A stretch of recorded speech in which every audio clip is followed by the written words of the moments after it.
Bismillah. Bismillah. Assalamualaikum warahmatullahi wabarakatuh. Waalaikumsalam warahmatullahi wabarakatuh. Alhamdulillah. Alhamdulillahilladzi bi ni'matihi tatimmu shalihat. Wassalatu wassalamu ala nabiyyina Muhammad wa ala alihi wa ashabihi wa man tabi'ahum bi ihsanin ila yaumiddin, amma ba'd. Subhanaka la ilma lana illa ma 'allamtana innaka antal alimul hakim. Rabbi shrah li sadri wa yassir li amri wahlul 'uqdatam min lisani yafqahu qawli. Allahumma arzuqnil ikhlasa fil qawli wal 'amal fis sirri wal 'alan.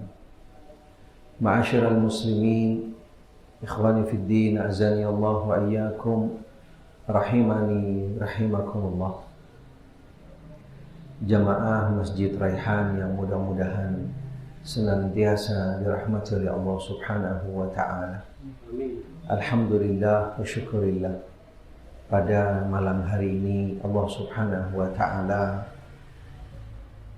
berkenan atas izinnya, takdirnya mengumpulkan kita, mempertemukan kita kembali di dalam majelis ilmu. Mudah-mudahan Allah Ta'ala senantiasa melimpahkan kepada kita semua hidayah dan taufiknya, ilmu yang bermanfaat, serta kita selalu berada di jalan siratal mustaqim. Alhamdulillah wa syukurillah. Pada malam hari ini, pertemuan kita yang awal setelah bulan Ramadan dilanjutkan dengan yaitu Syawal. Kita berada di bulan Dzulqa'dah. Kita berada di bulan Dzulqa'dah, salah satu bulan yang Allah Subhanahu wa taala persiapkan. Allah Subhanahu wa ta'ala jadikan bulan Dzulqa'dah datang setelah bulan Ramadan, bulan Syawal, kemudian Dzulqa'dah. Menunjukkan bahwasanya dari bergantinya bulan, dari bulan yang penuh dengan anugerah karunia, kemudian dilanjutkan dengan bulan untuk mengaplikasikan daripada yaitu bukti ketakwaan kita kepada Allah Subhanahu wa taala di bulan Syawal, kemudian dilanjutkan yaitu memasuki bulan Dzulqa'dah, adalah sebuah anugerah karunia dari Allah yang silih berganti memberikan anugerah karunia kepada kita. Bagaimana dijadikannya bulan Dzulqa'dah salah satu daripada bulan mulia, bulan yang agung, bulan yang memiliki nilai berbeda dengan bulan-bulan yang lainnya, salah satu daripada bulan Ashhuril Hurum yang pastinya memiliki kelebihan keutamaan daripada bulan-bulan yang lainnya, sebagaimana firman Allah Ta'ala di dalam surat At-Taubah ayat 36, Inna iddatash syuhuri indallah 12 syahran fi kitabillah yawma khalaqas samawati wal ard minha arba'atun hurum. Allah Subhanahu wa ta'ala menentukan di dalam satu tahun ada 12 bulan, dan ketentuan tersebut Allah Ta'ala sudah tentukan sejak yaitu menciptakan langit dan bumi. Dari 12 bulan ada 4 bulan yang dinamakan dengan bulan-bulan Al-Hurum, bulan yang mulia, bulan yang suci, bulan yang Allah Ta'ala berikan kelebihan di dalamnya berbeda dengan bulan-bulan yang lainnya, yaitu bulan Dzulqa'dah, Dzulhijjah, kemudian yaitu bulan Muharram, dan yang keempat adalah bulan Rajab. Apa sebenarnya rahasia, hikmah di balik rangkaian silih berganti anugerah karunia yang Allah Subhanahu wa ta'ala berikan kepada kita, memfasilitasi kita dengan diberikannya anugerah karunia silih berganti. Pastinya dari rahasia hikmah tersebut yang dinyatakan dan dijelaskan oleh para ulama, bahwasanya Allah Subhanahu wa ta'ala bagaimana dengan luas rahmatnya, kasih sayangnya kepada hambanya, agar selalu senantiasa di dalam ketaatan amal soleh kepada Allah Subhanahu wa ta'ala. Sekaligus sebagai bentuk manifestasi seorang hamba ketika menyelesaikan daripada ibadah yang satu, dilanjutkan dengan ibadah yang berikutnya. Fa'idha faraghta fansab. Allah Subhanahu wa ta'ala perintahkan di dalam Al-Quranul Karim, ketika kamu selesai di dalam ibadah, di dalam ketaatan yang satu, bangkitlah, bangunlah, teruskanlah, fansab, dengan ibadah yang selanjutnya. Sehingga dengan datangnya bulan haram ini pastinya adalah sebagai bentuk, yaitu memberikan motivasi kepada kita dengan anugerah karunia yang berbeda, yang bernilai di dalamnya, berbeda dengan bulan-bulan yang lainnya, agar kita tetap bangkit semangat kita untuk di dalam beribadah, menjalankan ketaatan kepada Allah Subhanahu wa ta'ala, khususnya untuk bisa lebih besar lagi meraih anugerah karunia yang Allah Ta'ala persiapkan di bulan haram ini. Karena pada dasarnya setiap dari kita seorang hamba Allah Subhanahu wa ta'ala, tidak ada jalan, tidak ada tempat, tidak ada waktu, dan juga tidak ada situasi kondisi kecuali hanya kita mendekatkan diri kepada Allah Subhanahu wa ta'ala. Fa idza faraghta fansab wa ila rabbika farghab. Setelah kita diarahkan, dibimbing untuk tetap bangkit semangat di dalam beribadah, menjalankan ketaatan kepada Allah Subhanahu wa ta'ala, membuktikan bahwa di sana kita seorang hamba, wa ila rabbika farghab, hanya kepadanya kita butuh, hanya kepadanya kita mendekatkan diri, hanya kepadanya kita berserah diri, dan seterusnya. Sehingga fasilitas, kemudahan, anugerah karunia yang silih berganti yang Allah Ta'ala berikan kepada kita adalah bagaimana setiap dari kita untuk bisa memanfaatkannya sebenar-benarnya.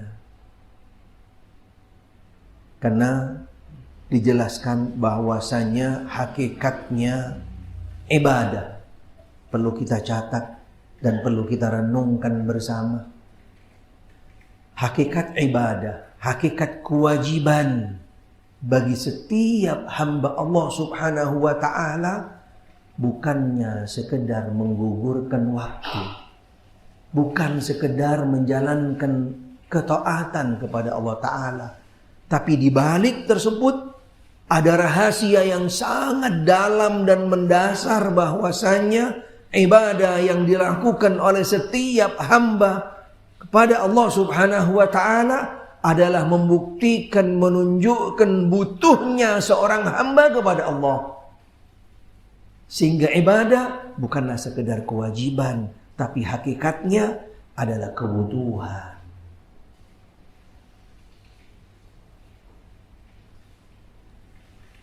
Karena Allah Subhanahu wa ta'ala tidaklah menciptakan daripada hambanya, daripada bangsa jin dan manusia, kecuali hanya untuk beribadah kepada Allah Subhanahu wa ta'ala.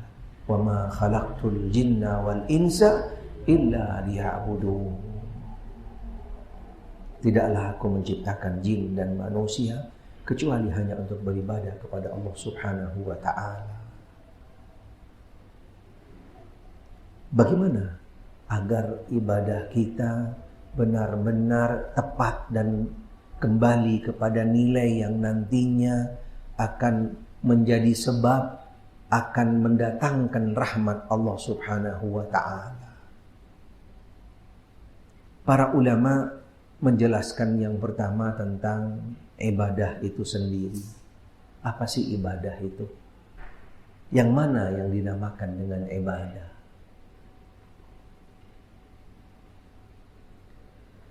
Dijelaskan bahwasanya al-ibadah secara bahasa memiliki makna yaitu al-khudu', merendahkan diri, serta dengan totalitas ketundukan kepada Allah Subhanahu wa ta'ala. Ini makna daripada ibadah secara bahasa, yaitu merendahkan diri, serta totalitas, yaitu menunjukkan ketundukan kepada Allah Subhanahu wa ta'ala. Di dalam agama, di dalam istilah agama, ibadah juga memiliki definisi yang dijelaskan oleh para ulama di dalam beberapa kategori definisi daripada ibadah tersebut. Di antaranya yang pertama bahwasanya adalah taat kepada Allah, melaksanakan perintahnya, menjauhi larangannya. Ini makna yang paling sederhana, definisi yang sederhana daripada al-ibadah. Dijelaskan juga bahwasanya ibadah adalah merendahkan diri kepada Allah, yaitu tingkatan tunduk yang paling tinggi disertai dengan rasa kecintaan yang tinggi pula. Jadi bukan sekedar ibadah, bukan sekedar ketundukan, tapi di sana ada manifestasi, ada motivasi, ada dorongan cinta. Ada dorongan cinta. Dan cintanya yang juga dituntut selain ketundukan, ketaatan yang tinggi, cinta yang tinggi pula. Definisi yang terakhir, dan ini yang cukup komprehensif, yang mencakup daripada dua definisi yang sebelumnya tadi. Dijelaskan bahwasanya al-ibadah ismun jami' likullin minal aqwali wal af'ali al-zahira wal batina lima yuhibbuhu Allah wa yardah. Kalimat yang sifatnya komprehensif, yang mencakup dari seluruh aspek, baik itu yang namanya perkataan, perbuatan, yang nyata, yang tidak nyata, apapun bentuknya, masuk di dalam kategori ibadah. Ini prinsip yang pertama. Yang kedua, dengan catatan, dengan syarat ibadah tadi, yang komprehensif tadi, yaitu dengan catatan, dengan syarat dicintai oleh Allah Subhanahu wa ta'ala. Dicintai oleh Allah Subhanahu wa ta'ala. Dan juga mendatangkan ridhonya. Dan juga mendatangkan ridho Allah Subhanahu wa ta'ala. Sehingga ibadah jelas, walaupun maknanya luas, tapi benar-benar dibatasi dengan batasan yang sangat ketat. Nggak bisa asal dikategorikan ibadah, disebut ibadah dan seterusnya. Syaratnya tadi sangat jelas. Dicintai oleh Allah dan mendatangkan ridhonya. Dari segala bentuk perbuatan, yang zahir, yang batin, perkataan, perbuatan, dan seterusnya. Sehingga ibadah itu sendiri konsekuensinya ada di dalam beberapa bagian. Ada ibadah hati, ada ibadah lisan, dan juga ada ibadah anggota badan. Masing-masing ada contohnya. Masing-masing ada contohnya. Dan masing-masing daripada bagian tersebut ada yang mencakup satu dengan yang lainnya, bahkan bisa sampai mencakup daripada seluruh bagian tersebut. Salah satu contohnya, rasa al-khauf, takut, pengharapan, cinta, berserah diri, tawakal, senang. Kira-kira ibadah apa ini? Masuk kategori ibadah yang mana? Ibadahnya hati. Karena sifatnya semua kembali kepada emosional. Kembali kepada perasaan. Takut, berserah diri, cinta, senang, dan seterusnya. Masuk dalam kategori ibadah hati.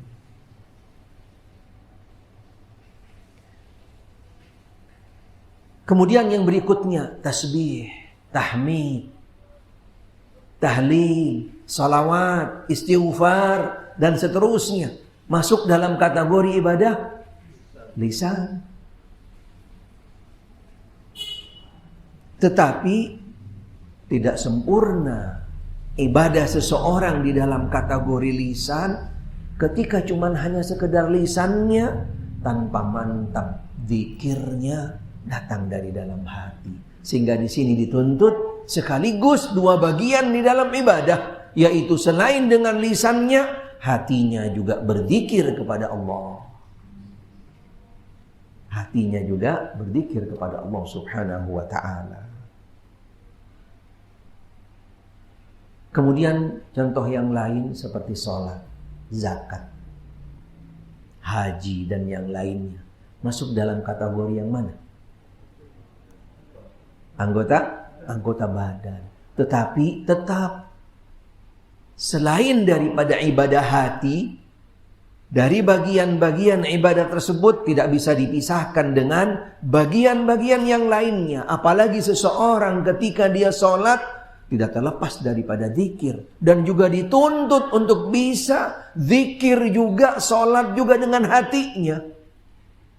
Berarti di dalam ibadah anggota badan yang akan mencakup daripada seluruh bagian kategori ibadah. Setiap seseorang beribadah dengan anggota badannya tidak akan sempurna ibadahnya sebelum dia juga, yaitu di dalam ibadahnya, berzikir kepada Allah, berdoa kepada Allah, dan juga menghadirkan hatinya.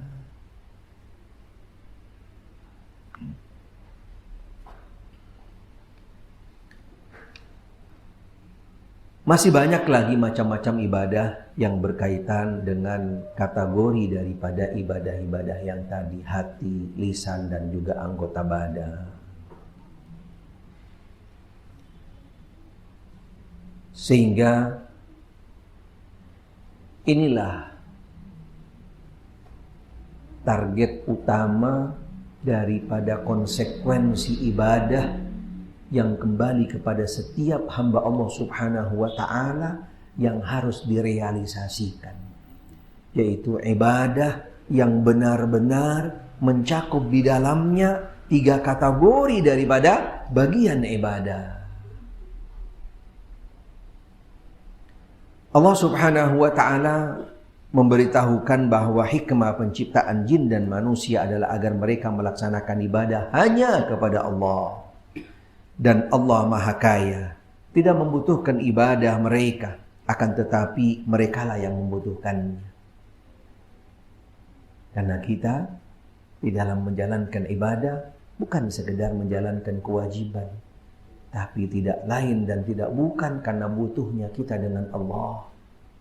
Kebutuhan kita selaku hamba Allah, selaku manusia yang lemah, manusia yang fakir, manusia yang tidak punya daya, upaya, yang semuanya kembali kepada Allah Subhanahu wa ta'ala. Sehingga tidak mungkin siapapun, dimanapun, kapanpun, bagaimanapun kondisinya, setiap daripada hamba Allah butuh kepada Allah, yaitu dengan jalur ibadah, mendekatkan diri kepadanya.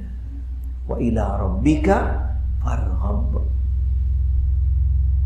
Allah Ta'ala dengan jelas, dengan tegas menerangkan di dalam Al-Quranul Karim, ya ayyuhan nas antumul fuqara'u ilallah. Wahai manusia, kamu hamba yang fakir, hamba yang miskin. Tidak ada satupun dari kamu dan apapun yang kamu miliki sebesar apapun, kekayaan, kekuasaan, kedudukan, sampai di mana, ada sebesar apa dan seterusnya, di mata Allah fakir. Butuh kepada Allah. Dengan ibadahlah seorang hamba mendekatkan diri dan sekaligus manifestasi sebagai bentuk, yaitu butuhnya kita kepada Allah Subhanahu wa ta'ala.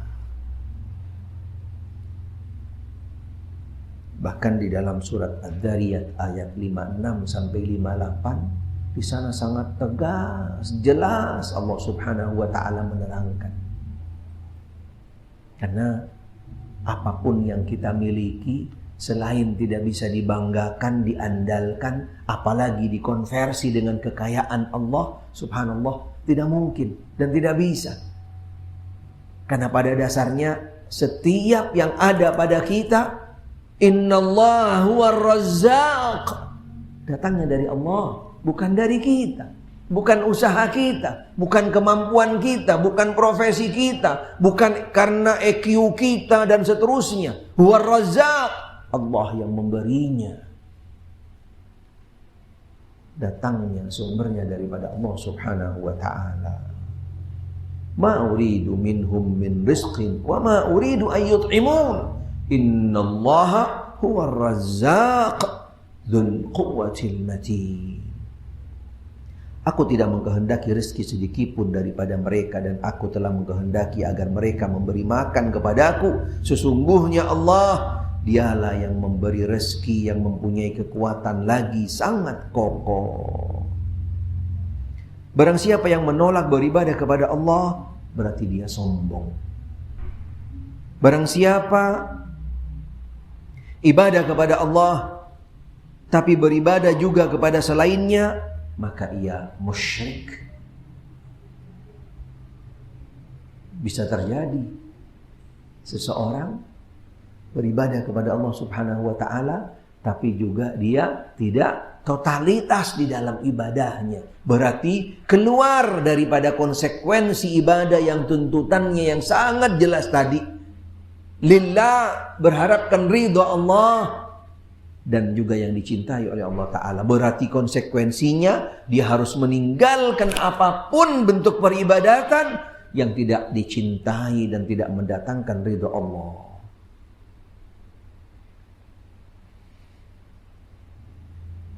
Barang siapa yang beribadah kepadanya tetapi dengan selain apa yang disyariatkannya, maka ia adalah pelaku mubtadi'. Yang pertama, beribadah kepada Allah tapi dia dengan jalur yang lain, musyrik. Dia beribadah kepada Allah tapi tidak mengikuti jalur ketentuan yang datang dari Allah, yang dicintai dan akan mendatangkan ridhanya. Berarti dia termasuk pelaku daripada orang-orang yang baru di dalam beribadah, yang namanya mubtadi'. Dan barang siapa yang beribadah kepadanya dengan apa yang disyariatkannya, maka ialah orang-orang mukmin muwahhid yang benar-benar totalitas di dalam beribadah kepada Allah Subhanahu wa ta'ala dengan segala macam, yaitu kategori ibadahnya. Dan dari ibadah tersebut dicintai oleh Allah Subhanahu wa ta'ala dan mendatangkan ridhanya, serta dia benar-benar totalitas hanya beribadah kepada Allah sesuai dengan syariat yang datang dari Allah, dan meninggalkan segala ibadah yang tidak disukai, tidak dicintai oleh Allah, yang akan merusak daripada ibadah itu sendiri. Inilah orang mukmin muwahhid. Orang mukmin yang benar-benar mentauhidkan Allah Subhanahu wa ta'ala di dalam uluhiyahnya, karena dia benar-benar ibadah hanya iyyaka na'bud wa iyyaka nasta'in.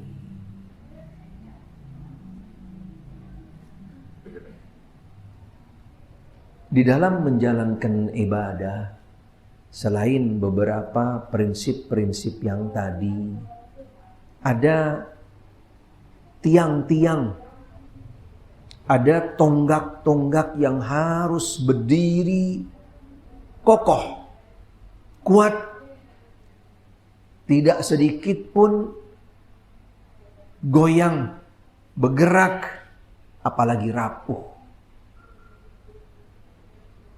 Karena dengan berdiri tegaknya tiang-tiang ini pastinya akan memberikan kualitas ibadah yang berbeda. Apa daripada tiang-tiang ibadah ini? Ada yang tahu kira-kira? Nah, ilmu. Bagus. Ada yang lain? Tiang-tiang yang harus berdiri tegak ketika seseorang di dalam menjalankan ibadah. Konsekuensinya ilmu adalah bekal awal. Pasti, tidak mungkin. Karena kita sudah masuk di dalam ibadah nih. Bekal ilmu tadi itu adalah sebagai bentuk pintu gerbangnya yang akan mengantarkan kita kepada ibadah. Tapi ibadah yang mana? Yang harus benar-benar kita penuhi tiang-tiangnya agar menjadi ibadah yang tepat, ibadah yang nantinya yaitu akan menjadi ibadah yang berkualitas. Dijelaskan oleh para ulama ada 3 tiang di dalamnya. Atau dengan bahasa yang lebih konkret itu ada 3 pilar. Ada tiga pilar kalau bahasa bangunan gitu kan. Ada 3 pilar. Ibadah berlandaskan 3 pilar. Yang pertama adalah al-hubb, cinta. Subhanallah. Yang kedua al-khawf. Yang ketiga ar-raja. Subhanallah. Bagaimana implementasinya? Ibadah pilarnya cinta, takut, dan harapan. Subhanallah. Ini sangat prinsip sebenarnya. Karena disinilah yang akan membedakan daripada nilai ibadah setiap daripada hamba Allah Subhanahu wa ta'ala. Ketika mereka sudah masuk di dalam pintu gerbangnya, tidak beribadah kecuali dengan bekal ilmu dan dikembalikan kepada pondasi dasar yang prinsip yang ada pada setiap ibadah. Kemudian dia masuk di dalam inti ibadahnya dengan mendirikan 3 pilar tadi. Subhanallah. Pasti berbeda nilai ibadahnya. Rasa cinta harus dibarengi dengan rasa rendah diri, khawatir, takut, dan sekaligus harus juga didorong dengan pengharapan kepada Allah Subhanahu wa ta'ala. Di dalam setiap ibadah, 3 pilar ini harus benar-benar terkumpul. Allah Subhanahu wa ta'ala berfirman di dalam Al-Quranul Karim kepada hamba-hambanya yang beriman, yuhibbuhum wa yuhibbunah. Subhanallah. Orang-orang yang beriman pastinya mereka adalah mencintai mereka. Orang-orang yang beriman dicintai oleh Allah Subhanahu wa ta'ala dan mereka pun juga cinta kepada Allah Subhanahu wa ta'ala. Ayat yang lain Allah Ta'ala berfirman, walladzina amanu asyaddu hubban lillah. Adapun orang-orang yang beriman sangat besar cintanya kepada Allah Subhanahu wa ta'ala. Di dalam surat Al-Anbiya Allah Ta'ala berfirman, innahum kanu yusari'una fil khairat wa yad'unana raghaban wa rahaba wa kanu lana khashi'in.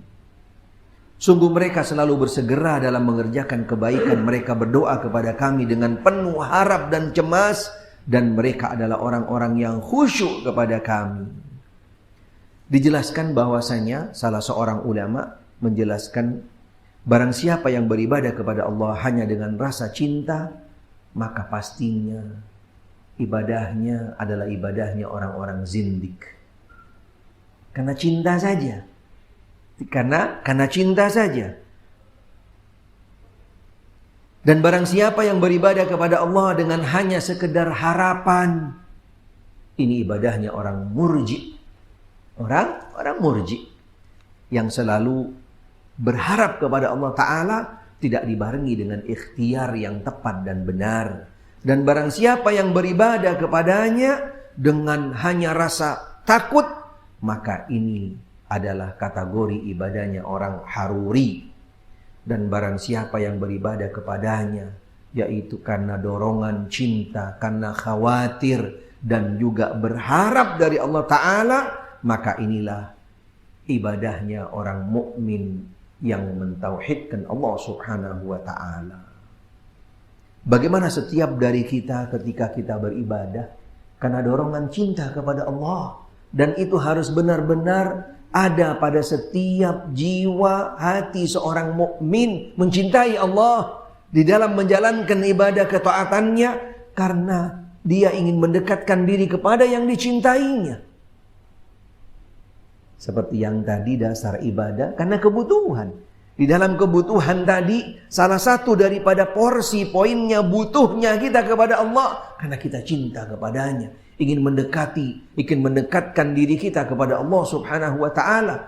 Bukan karena sekedar memenuhi panggilan, menyeru daripada seruan, atau hanya sekedar melangkah menuju ke masjid. Tapi karena dorongan cinta. Karena dorongan cinta yang benar-benar keluar dari dalam. Kira-kira sama enggak? Ketika kita dipanggil karena cuman sekedar memenuhi panggilan, tapi karena dorongan cinta. Pastinya beda. Dalam kehidupan dunia, kita juga bisa membedakannya. Gimana ketika sang kekasih memanggil kita? Subhanallah. Hujan, panas, lautan pun diseberangi. Subhanallah. Bagaimana ketika yang menyeru, yang memanggil karena rasa cinta tadi, tidak mungkin bisa dikonversi, disamakan dengan yang namanya panggilan kekasih duniawi. Subhanallah. Nilainya pun, dorongannya, motivasinya, speednya pun berbeda. Ketika Allah, kekasihnya orang mukmin yang selalu ada pada jiwanya, pastinya akan lebih besar dan lebih kuat ketika dia memenuhi panggilannya, menjalankan ibadah karena cinta kepadanya. Dengan kecintaan yang pastinya tidak ada yang sempurna setiap dari kita. Dan menjadi sunnatullah, kodratnya seorang manusia yang banyak kekurangan, dia ada rasa takut, khawatir. Tidak maksimal cintanya, tidak maksimal ibadahnya. Ada rasa khawatir. Kemudian kekhawatiran yang tidak boleh berlebih. Pesimis yang selalu sifatnya adalah berlebihan juga tidak dibenarkan. Sehingga harus juga dimunculkan rasa harap, kasih sayangnya, rahmatnya. Dengan 3 pilar ini ketika ada pada setiap hamba Allah di dalam menjalankan ibadah, ketaatan kepada Allah Ta'ala, pastinya akan berbeda nilai daripada ibadah tersebut. Ada ilustrasi mungkin yang ada sedikit bisa coba didekatkan, walaupun sebenarnya emosional yang sifatnya cinta di sini relatif setiap dari kita. Tapi ada salah satu yang mungkin bisa didekatkan. Misalnya ketika dikumandangkan azan. Ketika dikumandangkan azan. Subhanallah. Apakah setiap hamba Allah ketika dikumandangkan azan, dia akan benar-benar yaitu merealisasikan daripada lafaz azan yang pertama yang dia dengar, untuk bisa benar-benar meninggalkan segala sesuatu yang ada pada waktu itu, detik itu yang akbar hanyalah Allah. Apakah sama setiap dari kita? Allahu Akbar. Subhanallah. Relatif pastinya. Disinilah bukti daripada tadi, sesuatu yang sifatnya emosional, perasaan yang datang dari hati bisa relatif berbeda-beda satu dengan yang lainnya. Kembali kepada kuatnya iman seseorang di dalam memenuhi seruan Allah Subhanahu wa ta'ala. Karena tidak sedikit dari mereka ketika dikumandangkan adzan masih sibuk dengan hal-hal yang lainnya. Bahkan mayoritas sibuk dengan urusan dunia. Contoh, ibu-ibu masih di dapur, mau menyelesaikan yang namanya masakannya, udah tanggung dan seterusnya. Subhanallah. Bapak-bapak juga seperti itu, pengen menyelesaikan laporannya dan seterusnya. Di kondisi yang lain, kita lagi rapat nih, segera kita selesaikan dulu nih. Subhanallah, nanti baru kita memenuhi panggilan Allah. Dan banyak lagi beberapa alasan-alasan, argumen-argumen yang lainnya yang pada dasarnya itu adalah sebagai bentuk jawaban sekaligus menunjukkan kualitas tingkatan iman kita di mana. Kecintaan kita di dalam menyeru panggilan Allah di mana dengan Allahu Akbar. Padahal ketika itu bahwasanya yang akbar hanyalah Allah. Ketika seruan datang Allahu Akbar, tidak ada yang lebih akbar daripada zat yang kita cintai. Disinilah cinta akan benar-benar terbukti. Yang kedua, ketika kita di dalam perjalanan atau kita akan melakukan planning keluar dari rumah di pagi hari atau siang atau sore dan seterusnya, subhanallah. Orang-orang yang tidak mau terlambat dan akan berkurang di dalam rasa cintanya kepada kekasihnya, pasti pertama kali yang akan ada di dalam memori benak planning dia, saya kalau keluar sekarang nanti sholat maghrib di mana? Sholat duhur di mana? Apa di perjalanan yang akan saya tuju ada masjid? Apa masjidnya aman, gak ada kuburan? Subhanallah. Subhanallah. Ada di dalam planning kita.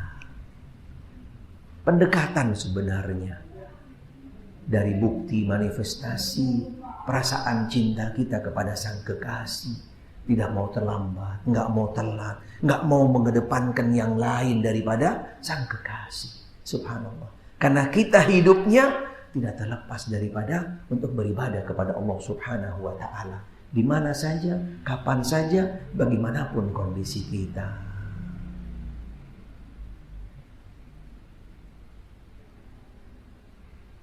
Karena ketika ini benar-benar terwujud, atau paling tidak ada usaha, upaya, tahapan yang kita bisa lakukan untuk bisa benar-benar sampai bisa berdiri tegak 3 pilar tadi, subhanallah. Dunia itu kecil. Dunia itu tidak ada harganya. Subhanallah. Karena pastinya yang ada di dalam hati kita yang menggelora, subhanallah, zat yang paling kita cintai, yang kita kedepankan, yang kita utamakan, dan seterusnya. Tapi pastinya tahapan dan tingkatan ini perlu adanya usaha upaya. Tidak mungkin segala sesuatunya akan datang dengan sekaligus yang namanya maksimal. Perlu ada latihan, perlu ada gemblengan, perlu ada usaha. Selain ikhtiar yang utama dan yang paling mendasar dengan belajar, kita pun juga berdoa, mohon minta kepada Allah Subhanahu wa ta'ala hidayah, taufik, kekuatan. Karena pada dasarnya tidak mungkin akan terwujud semua rasa cinta, rasa takut, rasa harap untuk bisa benar-benar kita bersegera di dalam memenuhi panggilan Allah tanpa hidayah dan taufik dari Allah, tanpa kekuatan yang datang dari Allah. Tidak mungkin. Sehingga selalu kita juga mohon minta kepada Allah Subhanahu wa ta'ala agar selalu di dalam hidayah dan taufik yang datang dari Allah Subhanahu wa ta'ala. Mudah-mudahan Allah Subhanahu wa ta'ala selalu memberikan kepada kita hidayah dan taufik di jalan yang diridhai oleh Allah Subhanahu wa taala bagi kita, keluarga kita dan juga muslimin muslimah. Amin Allahumma amin. Prinsip yang lain yang juga kita perlu kokohkan dan juga kita mantapkan, karena sebuah pilar takkan berdiri kuat, tegak, mantap, tidak goyang tanpa pondasi yang kuat juga. Tanpa pondasi yang kuat. Dan pondasi di dalam ibadah adalah kembali kepada dua prinsip yang sangat mendasar. Yang pertama adalah ikhlas kepada Allah Subhanahu wa taala. Bagaimana setiap di dalam kita beribadah benar-benar kita mentauhidkan Allah. Karena konsekuensi ikhlas sejalan dengan mentauhidkan Allah, mengesahkan Allah, hanya benar-benar beribadah kepada Allah. Karena ketika kita tidak ikhlas, berarti kita akan masuk, paling tidak akan keluar daripada makna ikhlas itu, akan nyerempet kepada hal-hal yang sifatnya yaitu bertentangan dengan tauhid, masuk di dalam bentuk kesyirikan, dari mulai syirik yang kecil, naudzubillah min dzalik, sampai kepada bentuk kesyirikan yang besar. Karena lawannya al-ikhlas adalah asyirk. Minimal riya. Minimal riya. Sehingga bagaimana kita benar-benar memurnikan, mentuluskan ibadah kita, ketaatan kita benar-benar kepada Allah Subhanahu wa taala. Yang kedua, tidak mungkin ibadah kita seorang hamba, salah satu daripada umat Muhammad sallallahu alaihi wasallam, kita akan beribadah tepat tanpa mengikuti melalui pintunya beliau sallallahu alaihi wasallam. Seorang hamba pilihan, hamba yang diangkat dan juga dipilih oleh Allah Subhanahu wa taala, hamba yang dijadikan tolak ukur benar, tepat, ditolak, diterima ibadah daripada semua umat. Akankah kita keluar daripada pintu jalur ibadah yang beliau lakukan? Tidak mungkin.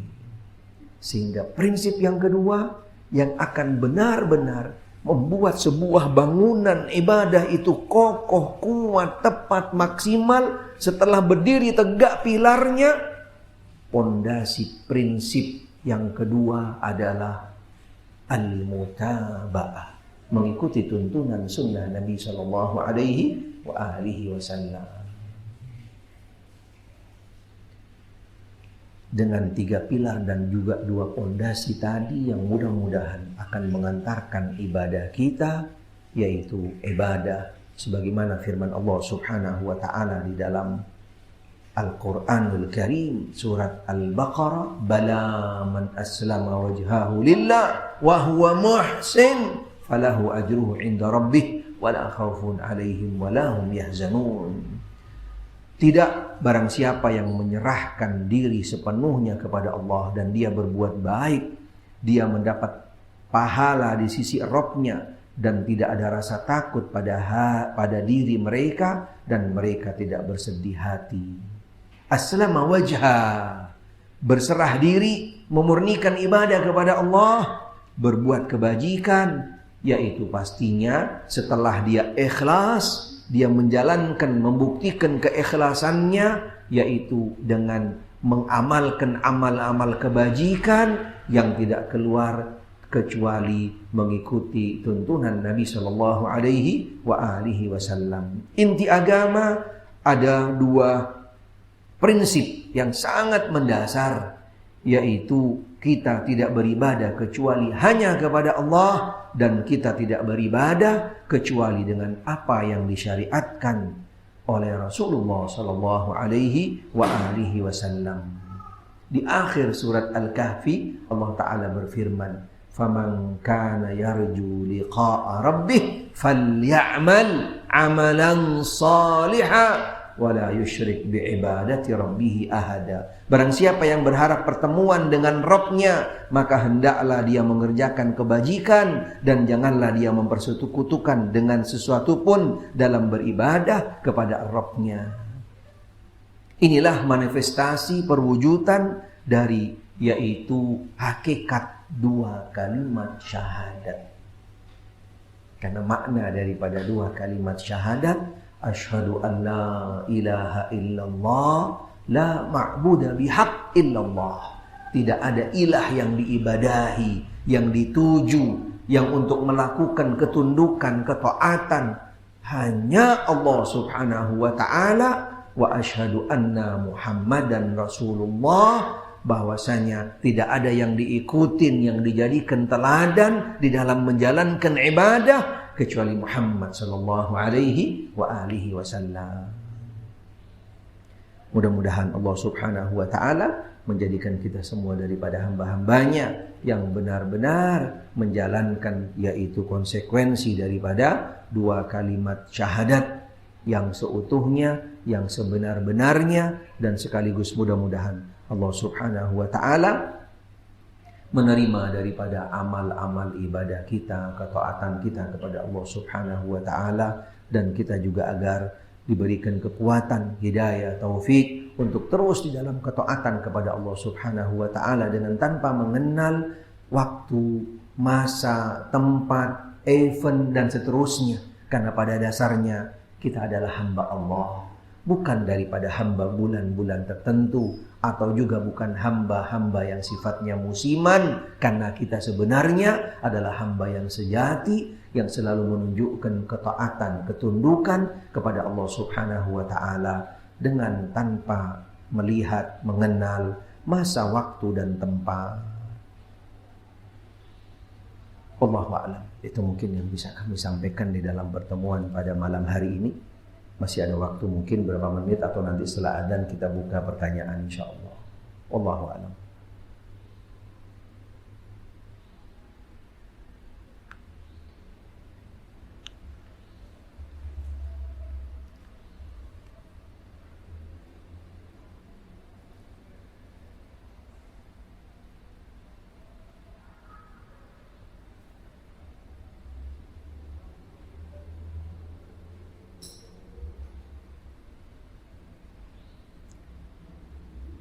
Ada sebuah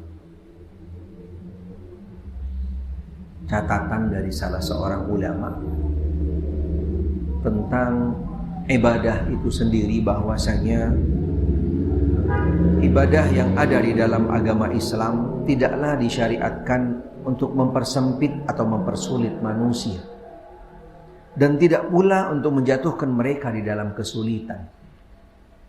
Yuridullahu bikumul yusra wa la yuridu bikumul usra. Semata Allah Subhanahu wa ta'ala tidak menghendaki daripada kamu sekalian kesulitan, tidak, tetapi memberikan kemudahan. Serta dibalik daripada kemudahan itu, akan tetapi ibadah itu disyariatkan dengan berbagai hikmah, yang hikmahnya kadang-kadang kita tidak bisa menangkapnya. Pasti penuh dengan hikmah yang agung, kemaslahatan besar yang tidak dapat dihitung jumlahnya. Pelaksanaan ibadah dalam Islam semuanya sebenarnya mudah, tetapi tidak bisa dimudah-mudahkan, tidak bisa dimudah-mudahkan. Kemudahan itu sendiri dikemas kembali kepada tuntunan. Wallahu a'lam.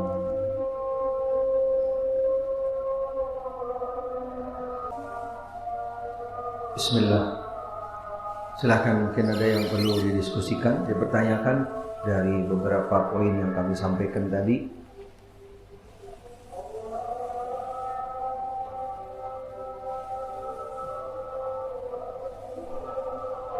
Terima kasih.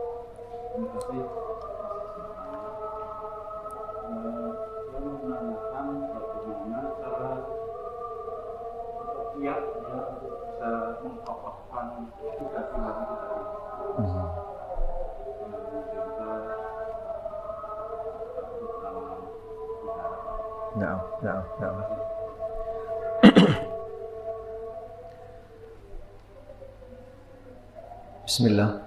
Jazakallah khair, terima kasih pertanyaannya. Mudah-mudahan Allah Ta'ala memberikan hidayah dan taufik bagi penanya khususnya, dan juga buat kita semua. Pastinya Seperti yang kami sampaikan tadi, tidaklah sesuatu yang sifatnya komprehensif tadi itu akan datang dengan begitu saja. Karena pada dasarnya, selain sebagai bentuk anugerah karunia dari Allah Subhanahu wa Ta'ala, ada ikhtiar yang bisa kita lakukan. Ada upaya, ada jalur-jalur langkah-langkah yang bisa kita tempuh untuk bisa sampai pada akhirnya, paling tidak walaupun tidak seutuhnya, kita bisa mendapatkan beberapa bagian porsi daripada cinta, takut, dan juga yaitu berharap. Wallahu a'lam. Kembali kepada pintu utamanya. Karena siapapun dari kita tidak akan bisa untuk mendapatkan sesuatu tanpa dengan belajar. Tidak mungkin. Apa saja perlu ada manualnya, perlu ada ilmunya. Sehingga ini yang menjadi kunci daripada semua kunci yang akan nantinya mengantarkan kita kepada langkah-langkah dan juga jalur-jalur, dan pada akhirnya yaitu akan mengantarkan kita kepada tujuan yang terakhir, yaitu mengantarkan kita ke dalam surga Allah Subhanahu wa Ta'ala. Dengan belajar, dengan menuntut ilmu. Karena Nabi SAW dengan jelas, dengan tegas menerangkan bahwasanya setiap langkah jalan yang kita tempuh, yang kita lakukan, pada akhirnya akan mengantarkan kita ke dalam surga. Man salaka tariqan yaltamisu fihi ilman, sahalallahu lahu tariqan ilal jannah.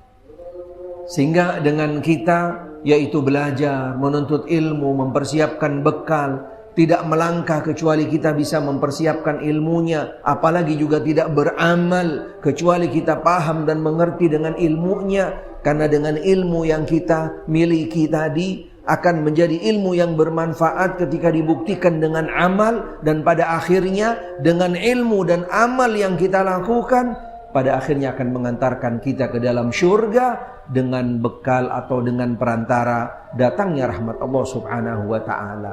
Ini yang sangat prinsip, karena tidak mungkin di dalam beragama, apalagi ketika di dalam yaitu menunjukkan manifestasi kita selaku hamba Allah Ta'ala, di dalam beribadah hanya dengan sekedar ikut-ikutan, pastinya tidak akan tepat. Tidak akan tepat, butuh ilmu.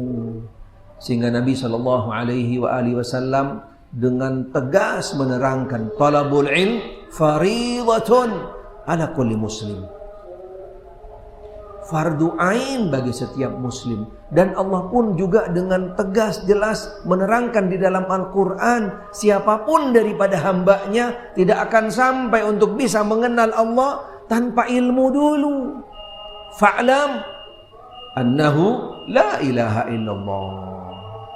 Berilmulah, siapkanlah ilmunya, bekalilah ilmu untuk mengenal Allah, untuk beribadah kepada Allah, mendekatkan diri kepada Allah, yang nantinya akan mendatangkan rahmat Allah, yang akan menjadi bekal masuknya kita ke dalam syurga. Ilmu. Fa'lam annahu la ilaha illallah. Kemudian kita juga harus selektif di dalam memilih ilmu. Harus juga selektif. Apalagi seperti zaman sekarang, banyak sekali kemudahan. Banyak sekali kemudahan sebenarnya untuk kita bisa mendapatkan ilmu. Tapi kita pun juga harus selektif. Karena ilmu tidak bisa asal dicomot. Ilmu nggak bisa cuman hanya sekedar dibaca. Atau ilmu bukan yang datangnya melalui share, gitu kan? Atau yang namanya broadcast, atau mungkin juga yang namanya potongan-potongan. Harus benar-benar utuh ilmu tadi itu dari sumber yang juga yang murni, yang datangnya sumbernya wahyu dari Allah dan Rasulnya. Qala Allah, qala Rasul sallallahu alaihi wasallam, yang dijelaskan, yang dijabarkan, yang sekaligus dicontohkan oleh generasi yang mendapatkan rekomendasi dari Rasulullah sallallahu alaihi wasallam dan juga dari Allah Subhanahu wa taala, yaitu as-sahabah radhiyallahu taala anhum, yang menjadi jalur dan juga yang menjadi pintu kita mengantarkan kepada imam kita Muhammad sallallahu alaihi wasallam. Karena itulah ilmu yang murni. Karena itulah agama yang murni, agama yang seutuhnya, yang datang daripada Allah dan Rasul-Nya. Kemudian di dalam juga menuntut ilmu, selain selektif tadi, harus intensi. Harus intensi.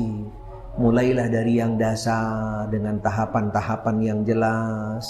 Tidak berpindah kepada tahapan yang berikutnya, kecuali dibuktikan dengan adanya aplikasi dulu. Karena ilmu nggak cuma dicatat, cuma ditumpuk gitu kan. Cuma kita hadir kajian sono, kajian sini, dengar ini, dengar itu.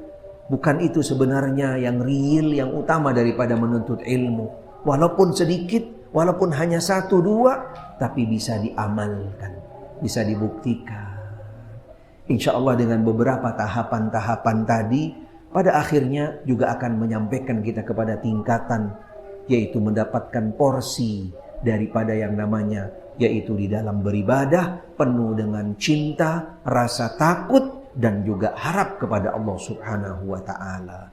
Mudah-mudahan Allah Subhanahu wa ta'ala memberikan kepada kita semangat selalu di dalam menuntut ilmu Allah Subhanahu wa ta'ala dan Rasulnya, dan kita bisa mendapatkan ilmu yang bermanfaat, yang membuahkan amal buat kita, yang bisa benar-benar mengantarkan amal kita menjadi amal yang tepat, yang akan berpengaruh terhadap keimanan kita, yang pada akhirnya akan mendatangkan rahmat Allah, dan puncaknya, endingnya, kita bisa berkumpul bersama Rasulullah sallallahu alaihi wasallam di dalam syurga Allah Subhanahu wa ta'ala. Yang benar datangnya dari Allah Subhanahu wa ta'ala, yang salah dari diri kami. Mudah-mudahan Allah Subhanahu wa ta'ala memberikan manfaat atas apa yang sudah kami sampaikan.